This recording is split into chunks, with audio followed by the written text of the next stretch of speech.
Hey, what's going on, guys? This is Joe Bock from Bock's Garage, and I am live with you guys from Illinois.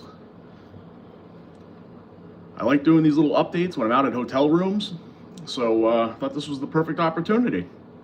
What's also pretty cool is that I got a lot to tell you guys about, a lot of recent trips. So hopefully you guys want to talk some truck, and we'll have a good time. So you guys might be asking why I'm out in Illinois, and it's pretty simple. I came out here for a training for work, and they're just going to fly me out here, do my training, and that be that. However, I saw this as a pretty cool opportunity. One of the places I've been looking to get to is Silver Lake Sand Dunes in Michigan. And I'm from Eastern PA, originally from New York. And you may say like, hey, Michigan's not really on the way to Illinois. And I mean, it's a few hours out of the way, but it's a lot closer than where I'm normally coming from. So I was able to talk with my company. We had an arrangement where they would actually help me out with gas rather than pay for a plane ticket and a rental. So I started prepping all my stuff to come on out. So it was about a 5-hour drive out of the way to hit Silver Lake, and that's in going to and coming from. So maybe added 10 hours to the trip, but it's just a terrain that we don't really have on the East Coast. I looked it up, and I think that the sand dunes there are the only sand dunes of that fashion east of the Mississippi. There's a couple beaches in like Jersey and Long Island that you go and drive on, but it's pretty limited. You're supposed to be going like 5 miles an hour, max tire size of 35. You know, not really like kind of fun stuff like you have out here at Silver Lake. So I thought it'd be really cool to change up the rocks for some sand instead. So with that being said, I had to go get my truck in order. And not just my Bronco, but also my tow rig. I have a 21 Super Duty, and I bought it new with the intention of going on some big trips. And I've used it for Roush Creek and AOAA, a lot of local places, but this was my first opportunity to make a real big trip with it, so I thought it was pretty cool. So I'll get into that later, but yeah, that's kind of the gist on why I'm out here. So I'll just give it a minute, let anyone else join up if they want to, and then I'll just get rolling. Can you guys hear me and everything?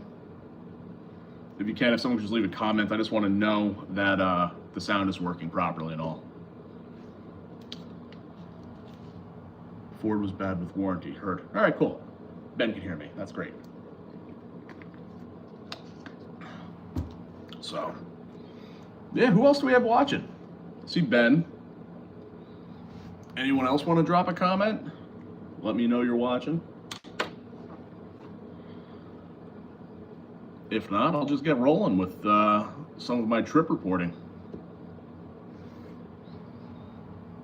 I don't know if you guys have seen it, but I've got, I think now 3 videos out on the whole Silver Lake trip, and a video or 2 on the prep for it, as well as the truck and trailer prep.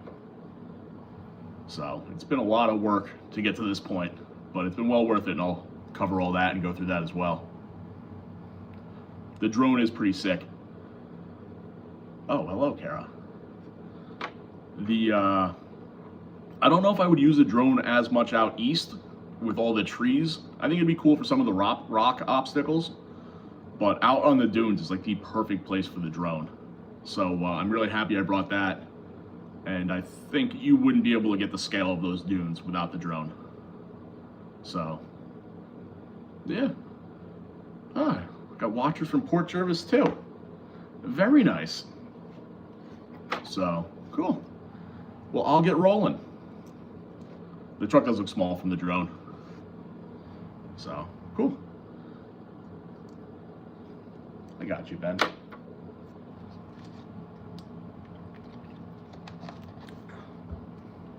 So, like I said, this was going to be my longest trip out, so I wanted to make sure I had everything in order. And like I had mentioned, I bought a new truck and pretty much a new trailer for the purpose of taking these long trips, but I waited so long that both of them are starting to get a little old and getting some miles on them. The truck, you know, pretty much had 90,000 miles before I started this trip, and I wanted to make sure that was all good. The trailer had a bunch of odds and ends that I pretty much have always had to address, just things that I wanted to cater towards my setup. And it all just added up into being a lot of work before we headed out. what impaired with that too was that the Bronco had a handful of issues that needed to be addressed. I went to go start it this past winter, and it ended up pissing out power steering fluid all over the place. My dad helped me go and rebuild the steering box, but the issue I think that happened was we got a little bit of water past the dust cover or dust seal, and it froze in there and actually destroyed the seal, or maybe just moved the seal out of the way, which allowed for, it was just low pressure power steering fluid to come out. So that meant, you know, pulling the steering box out, getting the seals for it, rebuilding it, and then putting it back in. Kara's getting ahead of herself, but you are right. The Bronco was built to dune. So we got the steering box pulled out, I got it back in, and I've had this problem twice now, but I go to bleed it with the Ford factory power steering pump. Shout out to Tim, it is his birthday as well. Thank you, Connor, for bringing that up. He's one of my buddies from college who's come to Bronco Roundup with us a time or two. But I get the power steering box back in, and the pump needs to go push fluid in to get all the air out, and I run into issues where it'll actually burn out the stock Ford power steering pump. And this hasn't just happened once, but now twice. And I had a Saginaw pump to swap in. The Saginaw pump isn't a direct fit into a 7.3 Power Stroke, so it ended up just being a real big to-do. Had to modify the bracket, had to modify the fittings to go to the lines, had to get a pulley off a 6.7 Power Stroke to make it fit, and all those things just took time. And by the time I went and got the truck up and running, we were so close to the trip that like everything else ended up being a rush. Once we got it running, I had to go through, I had to clearance the front of the frame because there was a spot where I thought it was going to connect under load, which it did, so I'm happy I clearanced it. I put a pre-filter in on my air intake because I didn't want it sucking up sand. At some point I went and grooved my tires to get a little bit more better traction. Probably wouldn't have needed it for the sand, but it was done right before this trip. And kind of like a handful of other things as well. I'm sure if you watch that video, you'll remember better than me, but there was a pretty good list. Oh, the biggest thing I actually think I addressed was my transfer case. It's a Borg-Warner 1356, and it's a manual shift transfer case, but there's a little sensor that goes and detects whether it's in 4 low or 4 high. And my sensor wasn't working, so it would never go and change the shift pattern for my E40D to, you know, account for being in 4 low. So I pretty much only had first gear in 4 low unless I manually put it into second on the shifter, and that became an issue because you kind of need some speed in the dunes. So I looked into a bunch of videos of how people go and like ride the dunes, and just riding around in first and second wasn't going to happen. So that was probably the most important thing that I addressed, and it actually worked out great. I didn't even test it until I got there, really, but it was ideal, really, the way it worked out. So those are the things I did for the Bronco. The Super Duty needed new spark plugs because it was starting to actually stumble and have a misfire. That happened like 3 or 4 days before I was supposed to leave, so that was a quick turnaround on that. And the last thing that I addressed was some things with the trailer, like I'd mentioned. My dad helped me mount the spare on it. We had a little box that a friend of mine had given me for like straps and gear like that, keep my grease gun in there, all that. So we mounted that to the front of the trailer. And we also put tie downs on there, so I didn't have to go to just like kind of the, I don't know, the edge of the frame anymore. I now had clip-on tie downs. The spare did not rub on the ground. That was a concern we had. We mounted it without really paying good attention, and then it looked super low. So there were some concerns of it rubbing on the ground, and I don't think it scrubbed the entire trip, so that was pretty cool. From there, what else did we do? We also put some stops on the trailer deck, so when I go to load the Bronco alone, I just drive up to the bump stop, it'll stop my tire, and that's exactly where the weight should be, and I can just tie it down there. So that actually worked out really well as well. So the trailer modifications were cool. They worked out. So yeah, that was pretty much it. We prepped for this big trip. I don't know if I know the reference, but I think I know where it's going. But yeah, we were pretty much ready to roll after that. And I left Tuesday after work, and Kara was able to tag around. Oh, from Dune. Yep. She was able to tag along with me, and we had a few issues before we left, so we didn't get out of there until I think like 5 o'clock. We passed the Amazon driver that I was waiting for all day on the way out, so I had to use my old straps rather than some new ones I bought, but that's the way it is. And we hit the road. We did about 6 hours the first night, and we stopped in Akron, Ohio. I thought it was going to be kind of a sketchy place, but it actually was a really nice hotel. I think we got it for like $90 a night. Ben's currently cutting up my straps with his rusty trucks, so that's cool. But yeah, we stayed there. We got up early the next morning, and we made the rest of the way up to Mears, Michigan. When we got close to the area, the town was pretty much shut down because it's out of season. The dunes run from April 1st to Halloween in October. So they had just opened up for the season, so a lot of the local restaurants were closed down. So what we did was just hit Walmart, get all the food we needed for the week, and bring it right to our Airbnb so we could cook. We then went and checked into our Airbnb, which was awesome. This place, if you guys want, leave me a comment, I'll put the link down below, was on a little side road on Lake Michigan, and it backed up to the dunes. So you could go, park all your stuff there and walk out the back door of the place, walk up a big bluff, and be in Silver Lake Sand Dunes State Park. And that was the first thing we did when we got there. And Karen and I walked up there, and it was kind of like you were standing on the moon. It was all sand. They were tall. I guess we really never did it justice looking at it online. And the wind was whipping across. We're like, wow, this is really cool. So that was just a cool experience, just walking around up there for a bit before we even unloaded the truck, unpacked any of our stuff. So after seeing that, we got pretty excited, and we were ready to go out there the next day and, give it hell. So that being said, Kara gave me a hand. She unloaded a lot of the stuff into the Airbnb, and it was my role to unload the Bronco.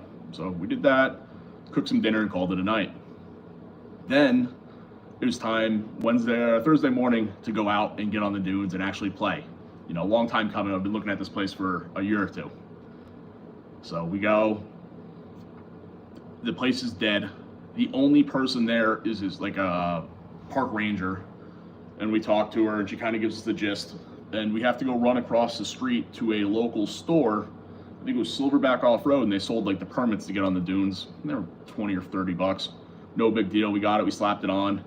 I have a quick connect flag mount that we installed right in the parking lot that I set up at home, and we were on the dunes.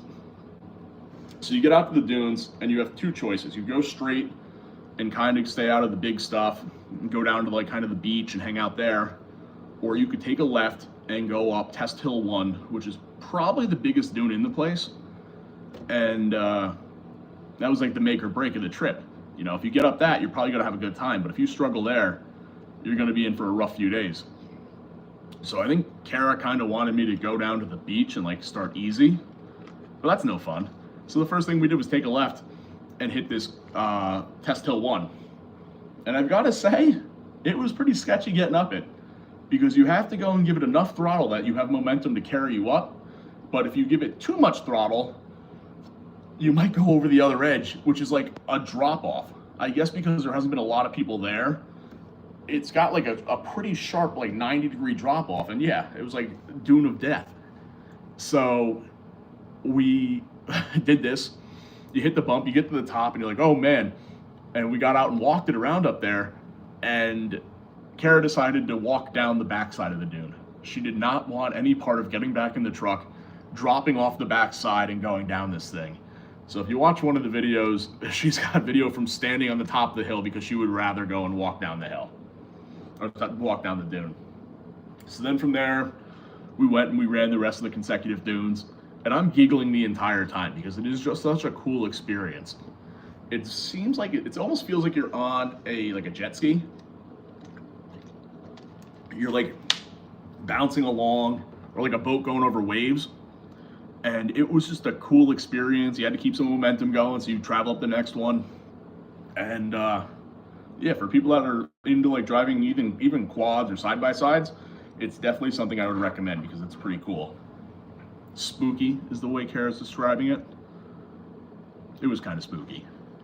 So we get through the first rip of dunes, and we take a right, and we go down to a couple like smaller hill climbs that have different options of hitting them, and you have to be careful. You're supposed to go up them, and then when you get to the top, you're supposed to stop before going down the backside so you don't hit anyone. So we're doing that. We're taking our time, learning the park. We go down by the water, and as Ben's foreshadowing, we end up having some breakage later on. So I think what happens is I just start pushing the limits a little bit at a time. And yeah, we were there for like an hour. It was great. Hour and a half. I think we stopped because it scared Kara pretty badly. And we walked the beach for a little bit. And then we go and go back for a run with the drone up in the air. So now what we do is you hit a few dunes, then you hit Test Hill 1 and continue on out through the rest of them. So we get the drone up in the air. She's working the controls on that. I'm driving. And if the thing's recording, I got to go put on a show. And that's what I did. I was hitting it pretty hard going through. And with each consecutive dune, I pushed it just a little bit more. And by the end of them, we went over this whoop, and it wasn't even that big of a deal, I don't think, but we got a couple inches of air, maybe 6 inches in the front end, and you hear a big old slap when we came down. And nothing locked up, the truck kept moving, so I'm like, you know what, like, we're just breaking this thing in, we're good. Well, we just broke it. That's what we did. It wasn't breaking in. The noise that I stopped hearing was the transfer case working in four-wheel drive, and yeah, I didn't immediately notice it. Kara's built the drone. No, Connor, it was not. So we go, I go to the end, pull over, get the drone remote from Kara to land it, take control of the drone, and I look back at the truck and the thing is pissing out transmission fluid. So I'm like, oh no, what did I do here? That was not good. So I go over, I look, and the thing is like broken in half, the transfer case. And I'm like, oh man, I had just had the conversation, I think 2 nights before with my dad. I'm like, I think I'm gonna go take my spare transfer case. I've got one right there in the barn. It's about 200 feet from where I'm standing. I should throw it on the trailer and go and like bring it with me. And then I'll have no issues, no breakage, nothing like that. Well, he talked me out of it, and we're 3 hours into the trip and I blew the thing in half. And I'm like, well, I guess I'm gonna have to go find one now. So before I even left the dunes, I reached out to Chris from Bronco and Parts Garage. I know he's a local, he lives in Michigan. I texted him like, hey, at Silver Lake Sand Dunes, do you have manual transfer case? He goes, yeah, but you're like 4 hours from me. And I'm like, all right, let's put that one on the back burner for a second. Let me search the local place, the local Facebook marketplace. And he's like, hey, I got a couple people who might be coming up this weekend. Let me talk to them too. So I'm like, all right, let me try to get this thing home because I didn't even know if it would drive at this point. So I put it back in 2-wheel drive and it drove all the way back. There was a little bit of concern about it not having oil and possibly like detonating when we started going down the road. That was a concern Kara had. And I reassured her that it probably won't happen. Like, I don't know, but likely not. And we have a steel floor between us, so I don't know, keep it slow. And so we go back. It was about 8 minutes from our Airbnb to the entrance to the park, which is also another great piece. And we pull back in. I drop the ramps in the trailer. I just pull it right up in the trailer. So make contact with Chris again. He's still got the case. He's like talking to more people. I'm not getting any feedback on normal marketplace. And I'm like, there's nothing else I could do right now. Let me start pulling this transfer case out because I know it's not good. Like, it's not, I can't use it anyway. Worst case, if I don't get one, I could just go and, be ready to put one in when I get home. So it took me, an hour and a half, 2 hours. And eventually I should wash my Bronco because it's covered in mud. Everything in it is muddy and gross. You were a little concerned because I said it might blow up. Yeah, we'll be all right. So I pull it out. I get inside. It's now probably like a little later in the day, And I reach out to Chris, and he's like, hey, like, I can meet up with you, like, you know, if you want to come out here. And I'm like, I don't really have much of a choice, so I'm on my way. And it turned out it wasn't 4 hours. I think realistically it was a little over 3. So what I did was I just turned the Bronco and trailer and truck around in the driveway, unhooked it, and took off with the truck. Kara came along for the ride, and had nothing to do. We played eastbound and down several times, and eventually we were there. So yeah, he hooked me up, gave me a killer deal on the transfer case, like could have price gouged me and stuff, but no, he was a great guy. Gave it to me for better than fair value. I think it was like $150. Like, you know, you can't go wrong with that. That's why I was trying to sell mine at home for $200, so perfect. And I grabbed it, threw it in the back of the truck, and away we went. We had to stop for gas in Detroit, and that was scary. So I think that was spookier than the transfer case almost exploding. So we made that quick. And we also passed 8 Mile, so we started listening to a little bit of Eminem. Hello. So yeah, we kept on going, get back to the hotel extremely late, and went to bed. Then slept in a little bit the next morning, got up and threw the transfer case in. I was lucky, I almost did, in a gas station in Detroit. I was lucky that, you know, a local parts store had everything I needed. I got a gasket, got some RTV, and the transfer case went right in. The only tool I didn't have in the truck was a set of Torex sockets, but luckily they were kind of like button heads, so I was able to get a pipe wrench on them, and I got them out like that, put the transfer case in, and we were back on the dunes in roughly 24 hours. If I had a timer, it might have been 25 hours from when I broke, but it was pretty quick for 6 hours of getting parts and everything, so that was pretty cool.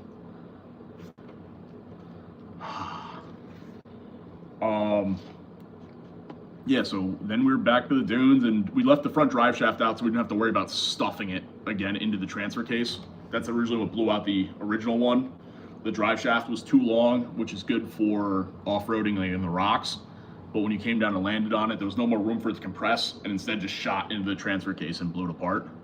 So yeah, we decided to go back in 2-wheel drive, and that's a lot of truck on 2-wheel drive in the dunes. So we aired down the tires pretty low, no 4-wheel drive, just 2. And we ripped it through, and it honestly impressed me. It was pretty cool. I think we got denied 1 or 2 times on hills, but for the most part, we went where the truck where I wanted the truck to go. Karen got to drive a little bit. It was cool. It was a lot of good times. We walked the beach. I mean, I didn't know Michigan was so pretty. It is a very pretty state. Lake Michigan's beautiful. So again, anyone who wants to go and check out the area, I'd highly recommend it. And yeah, that was at that point Friday. And then we went back Saturday as well. And I think we ended up doing like 25 or 30 miles in the park on Saturday. I got to rescue someone on the sands, a fellow Bronco guy. It was a group of kids, you know, young guys, and they're riding along in this little bit of rusty Bronco. And they went over the dunes or the whoops or whatever, and the gas tank fell out of it and landed on the sand. So they were able to get it back up in there via ratchet straps and reconnect all the hoses. And I'm like, oh, cool, they're able to drive it out. I had given them my number earlier. If you need a hand, like, let me know. Well, they're like, hey, can you come over and pull us out? We're still having issues. So I get there, they tell me that the starter won't turn off when the key's on, and the thing starts revving away, like when you turn it, if you go to crank it on, and then the starter still stays on. So I'm like, hey, you guys got a screwdriver? So they hand me a screwdriver, and the first thing I do is I take in, boom, boom, boom, boom. I hit the starter solenoid, and I'm like, oh, do you guys mind if I like pound on this thing a little bit? And they're like, no, go for it, whatever. So I'm like, all right. So then I put the battery terminal back on, and the starter stopped cranking. So I'm like, oh, cool, all right, that was step number 1. And I'm like, what's 2? Like, you know, it's revving up too high? They're like, yeah. I'm like, all right, don't crank it. So I reach under the throttle linkage, and I revved it a few times by hand to like clear out sand and just junk that was in there. And then I felt it return back to closed. I'm like, all right, cool, like turn it on now. So they turn it on, it idles nice. And they're like, I think you fixed everything, that's sweet. I'm like, oh, that was cool. It's nice when you have a little bit of knowledge about the subject. So they were still a little like stuck at the top of the dune. I gave them a tug with my Bronco, and away they went. So that was cool. And then, yeah, I rode around the park for a bit longer. And that pretty much closed out the end of Silver Lake. Wasn't too eventful other than just, playing on different hills, watching some people rip some things around. My biggest regret of the whole trip was I put it on Eco Tune at one point and I forgot to take it off, which is, I guess, a testament to how much power that truck has, because even in Eco Tune, it was still ripping around pretty good. So that was cool. But then, yeah, went back to the Airbnb, cleaned that up, loaded the truck on the trailer. I should have done Cummins killer. Next time, I'm going to rip the truck a little harder. See if we can blow another transfer case out. But yeah, also, I got some cool merch. King of the Dunes. Yeah. That's what I needed to represent my truck. And the stacks on the Bronco, yeah. But yeah, we went and loaded up the truck and trailer, and away we went. I had to go get to my first week of classes at school, and Kara dropped her off with her cousin to go tour Notre Dame. So that's where we went. Down through Michigan again, to Indiana, and then I went to Illinois. And I've been here, was there for a week, and I decided if I'm going to be in the area, I'm going to make the best of it. So I did some looking around online, and I found another off-road park nearby. It's typically about 2 hours from where I'm staying in Lake Zurich, but on the certain days due to the traffic of Chicago, it's like three and change. But last weekend I went, and this place was that's good to hear, Kara. I agree, it was a very fun trip. But yeah, the place I ended up going was Badlands, and that's in Attica, Indiana. I was a bit bummed they were closing Sunday for Easter, but I did get one solid day in there yet. Or got one solid day in there, so that was cool. That video will be coming out Saturday, so if anyone's not subscribed to the channel, be sure to do so. And if you want, give this video a like too, because, it'd be fun to see. But yeah, Badlands, I was supposed to actually meet up another YouTuber, and sadly he couldn't get his truck going. He had some issues, some fueling issues, so I ended up running the place alone, and with my luck, it rained pretty much the entire time. So I got there early. I had explored a little bit on YouTube and also on Onyx Off-Road, and I saw the trails I wanted to go and check out. And the place is known for their hill climbs, their rocky hill climbs, and everything was slick. It was like driving on peanut butter. So I'm like, you know what, let me try to get these hill climbs done, and then the rest of the day I'll play. And I started doing up the first one, and my tires were just spinning. I'm like, wow, I don't have a spotter. I don't have anyone to run winch line. This stuff's all slick. Like, I'm going to kill myself or roll this truck over. So, like, let's not do that, because that's sketchy. And I decided to go play in the rocks. Saturday, Tim. Rocky hill climb video. So, lack of me. It was a good time. It was a very good time.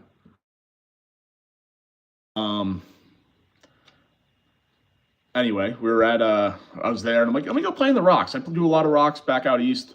Let me go do that. Again, by myself. I might have bit off a little bit more than I could chew.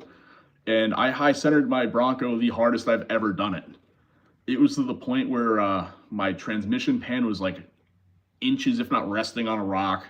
My front axle was drooped out from under the truck. There was nowhere for me to winch forward to. I didn't have anyone to pull me out backwards. I'm like, oh, this is ugly. This is a really ugly situation. So I'm like, I gotta figure it out. So I got my high lift jack out of the back of the truck, which is probably rated for 5,000 pounds or 3,000 pounds, and used it to jack up my front bumper and then both tires and slowly inch the truck backwards. You'll see it in the video, but I ended up pretzeling the jack. So it kind of looks like just, a half, maybe not half a circle, but half an oval. But it slowly worked out, so that worked. But I mean, I was there for, I don't know, an hour and a half trying to get my truck back off this rock. So that sucked. But eventually I got out and started meeting up with some people. There was a couple side-by-sides and some guys on quads, so that was cool. There was a handful of people on Jeeps too. I don't want to throw any slander, but the Jeep people didn't really like my Bronco, I don't think. They'd watch me do things, but from a distance. So I ended up running around I found a guy on a quad who was really cool. I ended up driving around with him for a couple hours. And yeah, we explored the park, decided like maybe let's not play on the real sketchy stuff alone, and went and did some mud instead. And yeah, that was fun. We yeah, really pushed the truck in the mud. The super swappers weren't great, like always, so it was cool. But definitely fun to explore a new park.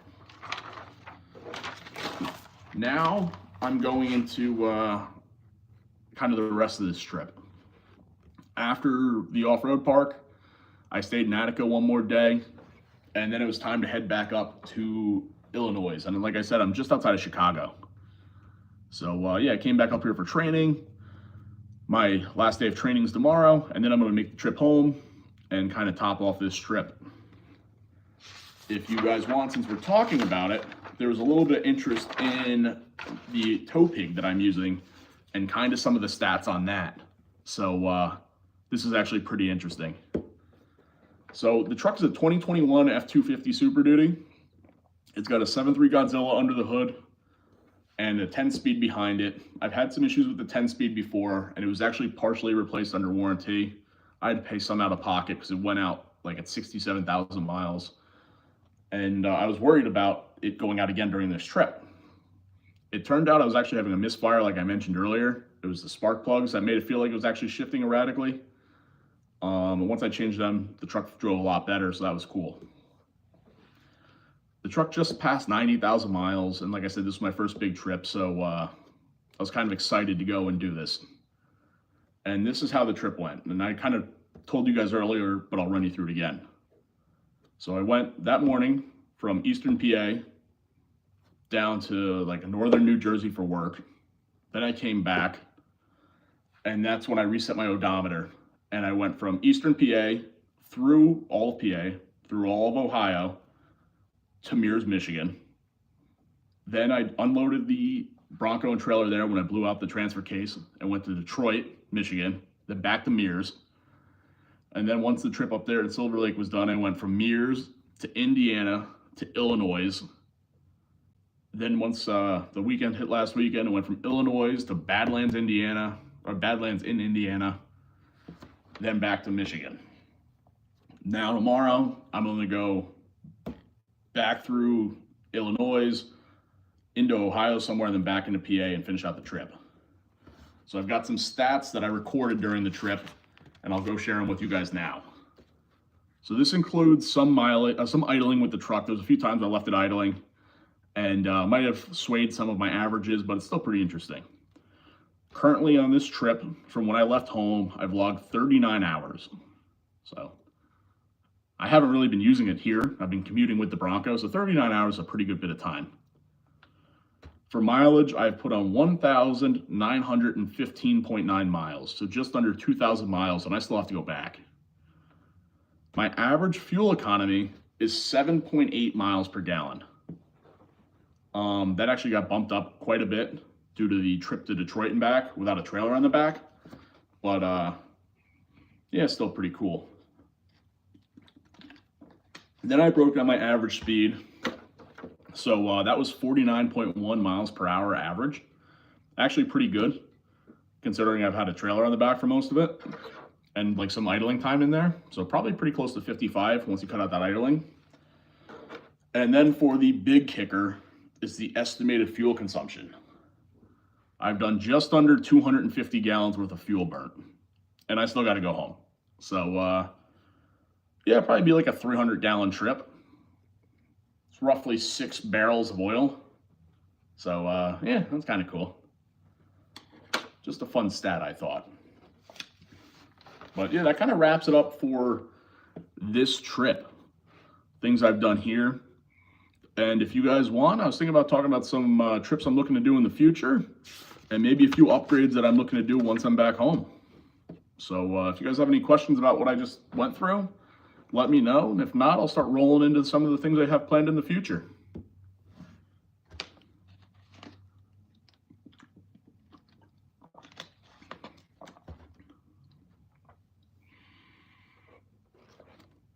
I think we're rolling forward.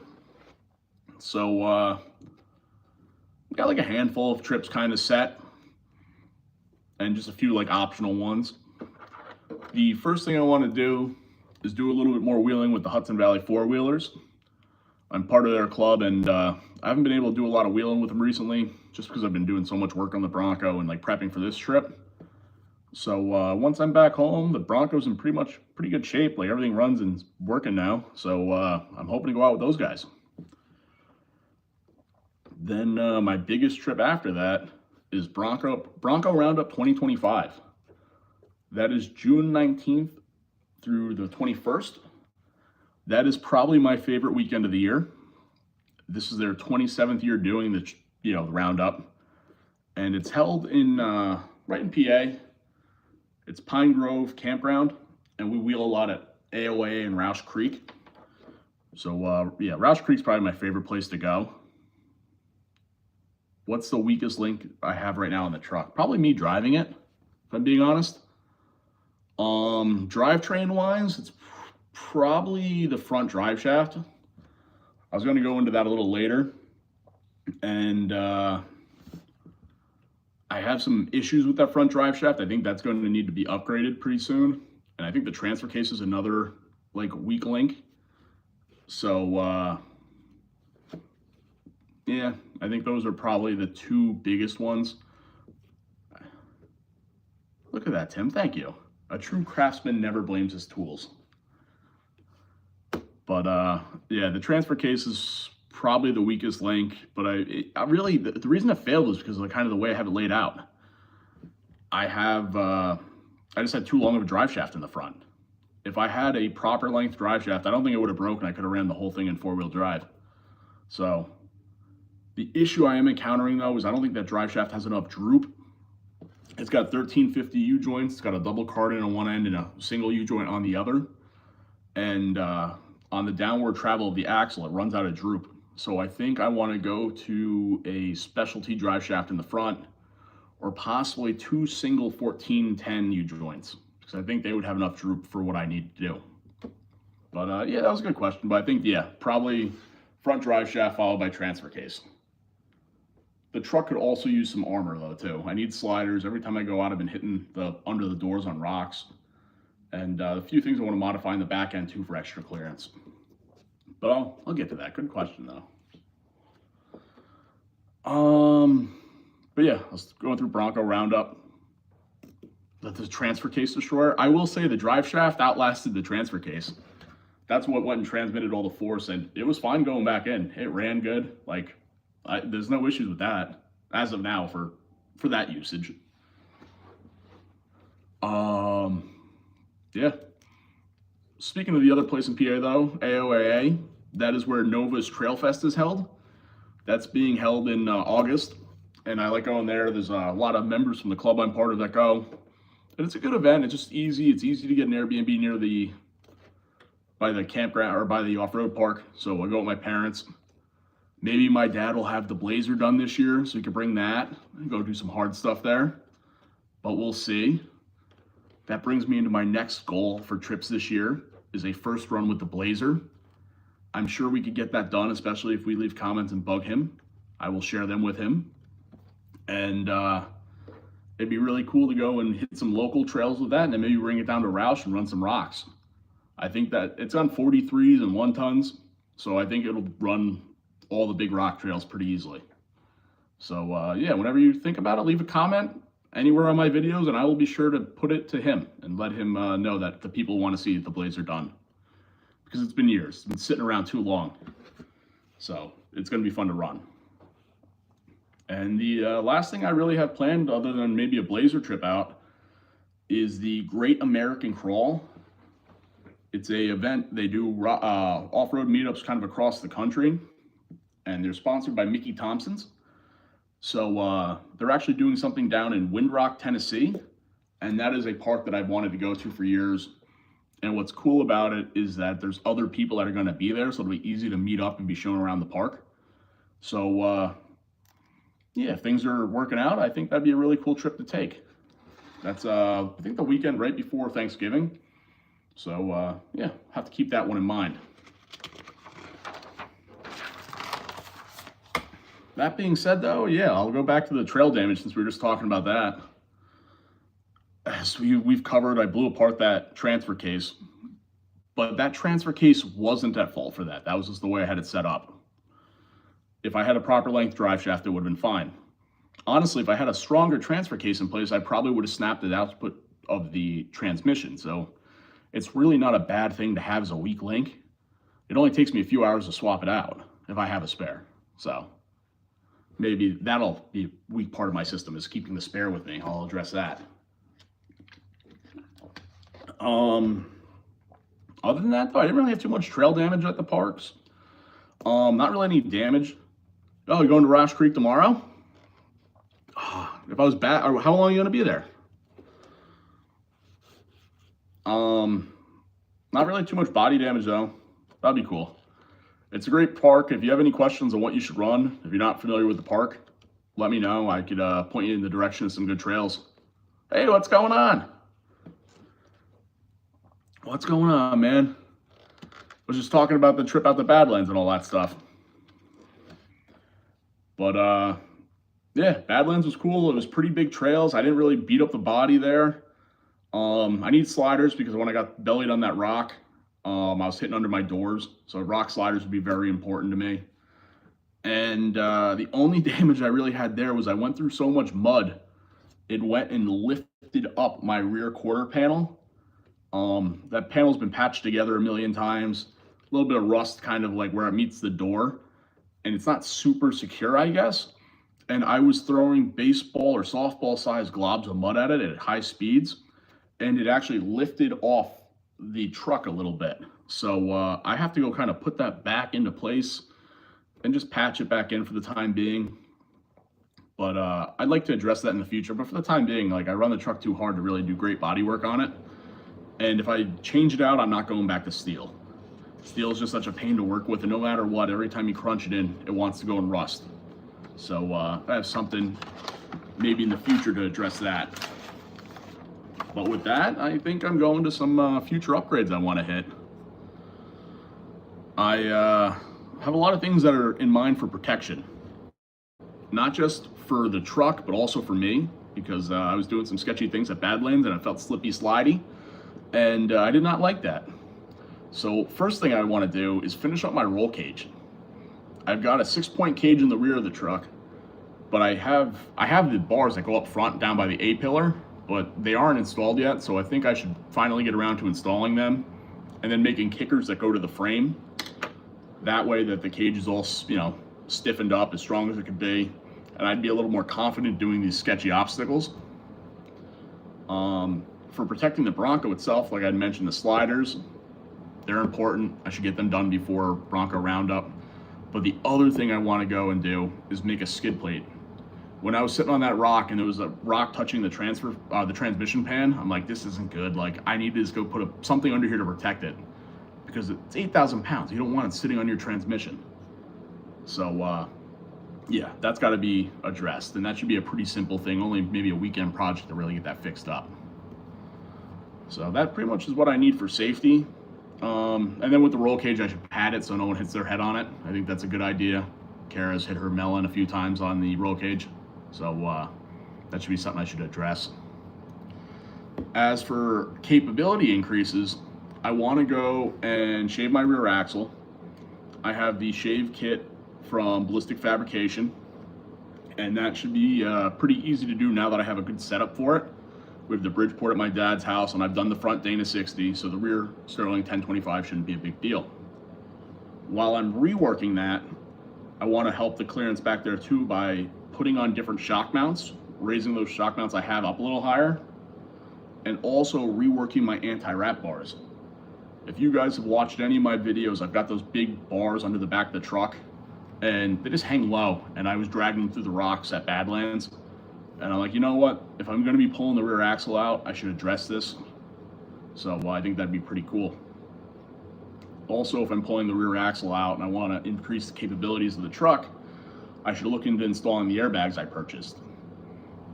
It wasn't really a play this weekend because the trails were so wide, but if I could go and lean the truck, especially the back and forth, I could probably wiggle through a lot of these tighter trails a lot easier. And if I was able to do that, I would actually think about, you know, making my body work nice again, because I wouldn't be dragging it on every tree I pass. So Yeah, a lot of work in the rear end that I would like to get done. I think that'd be pretty cool. Going in the same thought of capability, I'd like to get back to the dunes and do some more go fast stuff. I think that was really cool. But to do that, I would need bump stops, which I don't have in the truck. I never thought the truck was going to be compressed to a point where it would need a bump stop. And I would probably also want to look into doing limiting straps, because I'm pretty sure my shocks were bottomed out several times, at least at Silver Lake. With the bump stops, I think it'd be really cool to get those hydraulic ones, the little pistons with like the rubber pad on the end. I think that would make for a super cool addition to the truck. And then just, you know, limiting straps would be simple. So I think that'd be something cool. And lastly, going for like the looks of the truck, those fiberglass fenders all around would be really nice. If I could lean the truck, protect them, I think it'd be something cool to do. And also I think the bodywork on them isn't bad because they're fiberglass. You go and you smash them into a tree, you crack them up, you just take them off. They're quick connects to take them off. You patch them back up, you paint them, and away you go. Compared to doing metal bodywork and having wavy lines and this and that, I think the fiberglass is the way of the future. So yeah, it's something I'm going to look into. If anyone knows of any fiberglass panels that are like bigger wheel wells but not flared out, let me know. Because I don't really need any extra flare. I just need increased like wheel wells. Because I, you know, the travel of the truck with the 44s. So yeah, that's that. The last thing I was looking at was probably like an MP205 transfer case. Especially because they're all, like, I think they're cast iron, they're pretty beefy. You could drag them through the rocks and they don't care. As long as you go and have some mounting for it, so it's not just hanging off the back of your transmission, you're good. So in the future, I'd love to do that. Put a doubler on it so I could have like double 4 low. So you could have like a really deep gear. But really, the truck doesn't need it too much.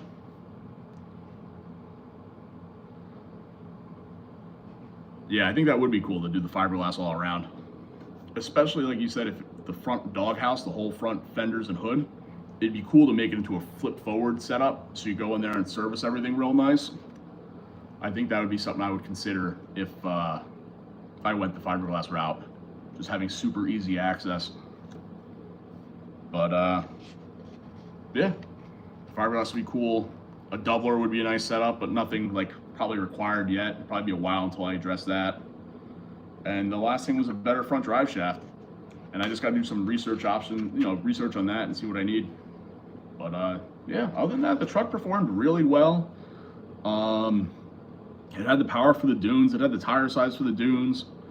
I didn't push it too crazy at Badlands because I didn't want to go blow it apart by myself or just get stuck in any awkward positions and not be able to recover myself. But you know, it's still a good time to explore.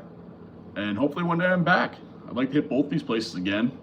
And hopefully sometime in the future I have that opportunity. You guys have any questions or any questions about Roush or anything? I know you were asking about going there the other day, or tomorrow.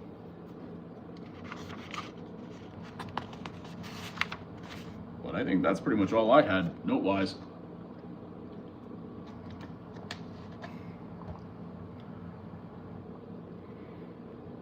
Parts of me have thought about like it'd be cool to change up the color of the Bronco.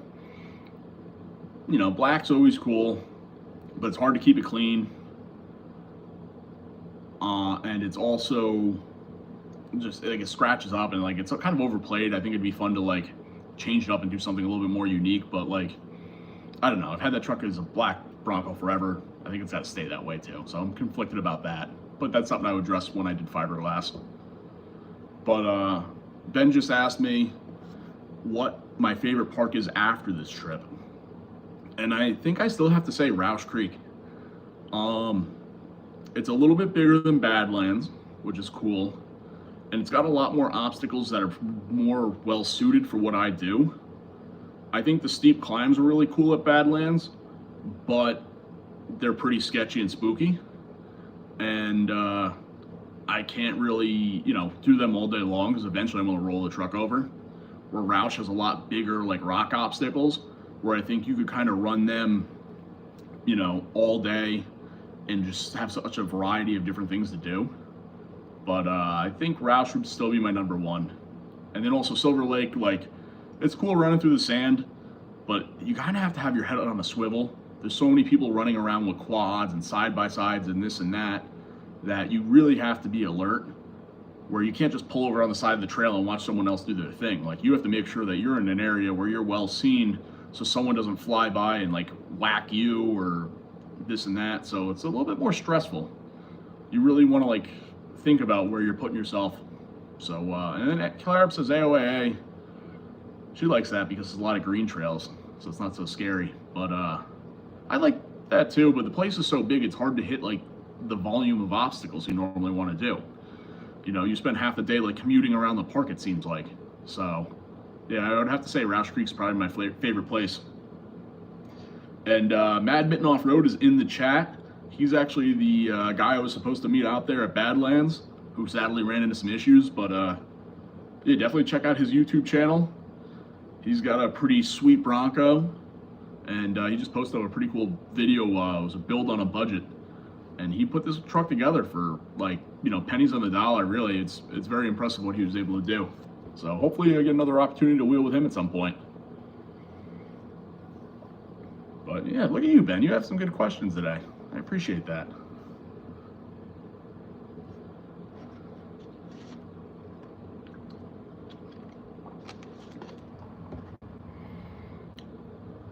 No problem, no problem. But yeah, if I had to look and go through my events coming up that I'm most excited for, I would probably have to say Bronco Roundup, just because I'm going back to Roush. There's a couple obstacles I've wanted to hit there that I haven't had the opportunity to, or I've broken on in the past. So I think it'd be really cool to have some redemption, especially now that I think the Bronco is in its most capable form. The tires are cut, like I said. I'm gonna go shave the rear. I'm gonna have the best clearances that I've had, the lowest center of gravity, so the truck's not so tippy. Like, really, this, you know, every time I do something on the Bronco, I really feel like it goes and ups its ability. So I'd like to continue that trend.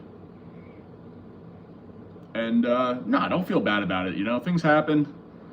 I mean, there was a chance I couldn't have made it too. So don't feel bad about that. Don't worry. We'll figure something out. And Kara, who came along with me on the trip, saying the dunes were her favorite. Yeah, I could see that. It was a very cool and unique experience compared to everything else we had. There were some dune-like things at Badlands, but they were more like gravel, kind of like a loose gravel rather than like sand. I went up and down on a time or two. It was cool, something different. But yeah, the park's got a lot of diversity, I will say, compared to anywhere else I've been. They have what they call dunes, they have rocks, they have climbs, they have mud. Like, it is a pretty interesting park. So yeah, I will say that place was probably the most diverse park I was to. Yeah, and I think Tennessee would be a really cool trip. I don't remember how many hours it would be to get down there, but I think it was like 8 or 10. So after this trip, that'd be nothing. So check another state off the list, another place I've wheeled. Be pretty sweet. Have you been to Rocks and Valleys before?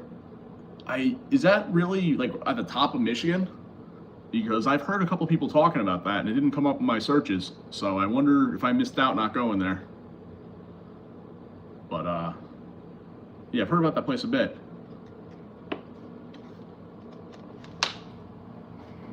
Getting my water in for the day. Staying on top of things here.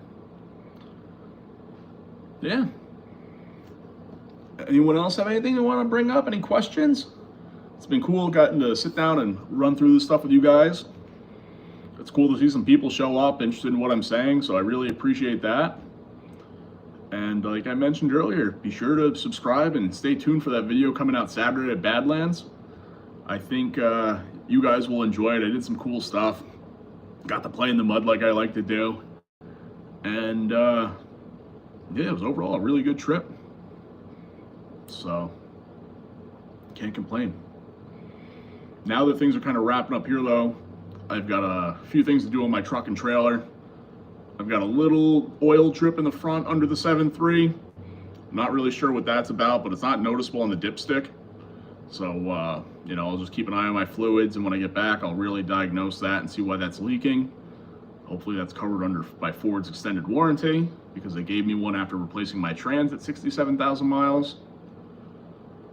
As for the trailer, I think I'm gonna go out soon and go and grease the bearings, or probably do that in the morning actually. I've got a little bit of time in the morning.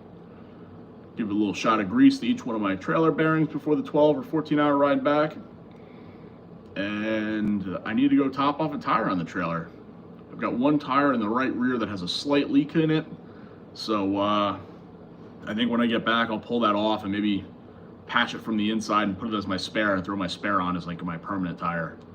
So that's been something I've been dealing with, but luckily I've got a big old air compressor on the trailer. It's easy enough to go fill up.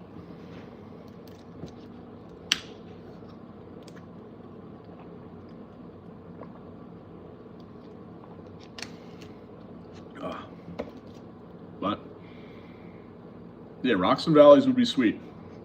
I think that'd be a cool place to do. Does anyone have anywhere they recommend in like Ohio or like East or Western PA? I'm probably not able to stop on my way back Saturday, but you know, just keep an eye out for places maybe I'll hit in the future.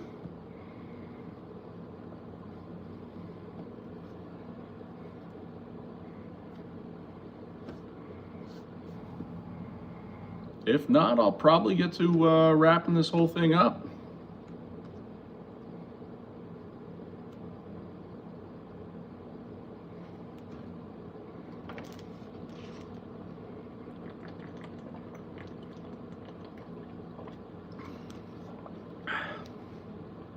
Well, I think that's pretty much it, guys. Thank you so much for logging in and coming and watching this with me. It's been fun talking with you guys, and I really think maybe I'll start doing this kind of frequently. Have a great trip at Roush tomorrow. I appreciate it. And yeah, I'll be seeing you guys around. Have a good one, guys, and thanks for watching.